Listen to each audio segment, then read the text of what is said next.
నమస్తే అండి. నేను మీ నరేష్ విజయకృష్ణ, ఫిల్మ్ యాక్టర్ మాట్లాడుతున్నానండి. నేను 2 రోజులు చూస్తున్నాను. ఈ ఇడుపుల కాగితం అనే సినిమా కాంట్రవర్సీ దాన్ని ఒక నేషనల్ ఇష్యూ కింద చేస్తున్నారండి. సరే, సినిమా వాడిగా ఒక సినిమాకి అటెన్షన్ వస్తున్నప్పుడు సంతోషపడతాను, కానీ మన తెలుగు భాషలో ఒక మాండలికాన్ని ఎవడో ఒకడు నెటిజన్ కోట్ల మందిలో ఒకళ్ళు ఇద్దరు ఏదో కమెంట్స్ చేశారని దీన్ని ఎంత ఇష్యూ చేసి ఒక గొప్ప మాండలికాన్ని అవమానం చేయడం అనేది తెలుగువాడుగా మనమందరం సిగ్గుతో తల ఉంచుకోవాలండి. ప్రతి మాండలికం తెలంగాణ, రాయలసీమ, కోనసీమ, ఉత్తరాంధ్ర ఏ మాండలికమైనా కూడా ప్రతి మాండలికానికి ఎన్నో పోరాటాలు జరిగిందండి.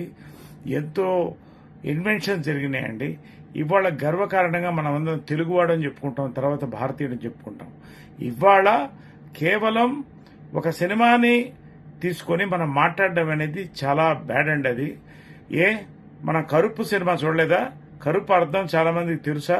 మరి ఎందుకు ఇవాళ ఎంత పెద్ద హిట్ చేసాం మనం తెలుగు వాళ్ళం? మరి అదేవిధంగా కాంతారా రిలీజ్ అయింది, దాన్ని ఎందుకు అంత పెద్ద హిట్ చేశాం? సినిమానేనండి. Cinema is for entertainment. దయచేసి సినిమాని భాషని కలపొద్దండి.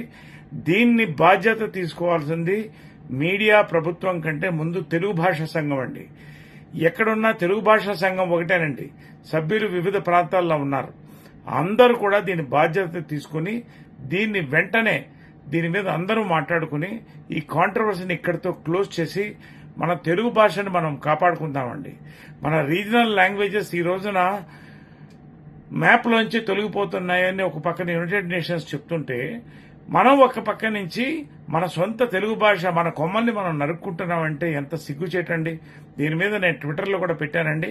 I appeal to the media, Telugu భాషా సంఘం, government and the netizens, kindly close this matter. Naresh మీ తెలుగువాడు, మీ తెలుగు సినిమావాడు, మాజీ మూవీ ఆర్టిస్ట్ అసోసియేషన్ అధ్యక్షుడు. Thank you very much. Love you all.